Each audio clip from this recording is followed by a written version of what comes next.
তা আমি জানি না কোন প্রেক্ষিতে বলেছেন, কি বলেছেন তা জানি না, কিন্তু ওনার এই বক্তব্য এটা রাজনীতি বিরোধী বক্তব্য, এবং আমি আশা করি না যে তারা এই ধরনের বক্তব্য রাখবেন।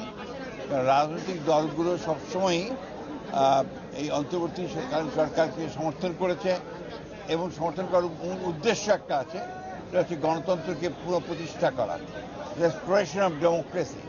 সেটার জন্যেই আমরা কাজ করছি 15 বছর ধরে।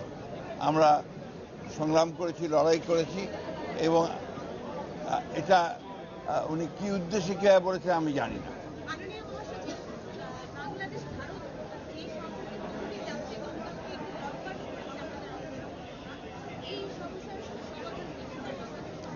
আলোচনার মধ্যে দিয়ে তো সমাধান হবে, এগুচ্ছে তো।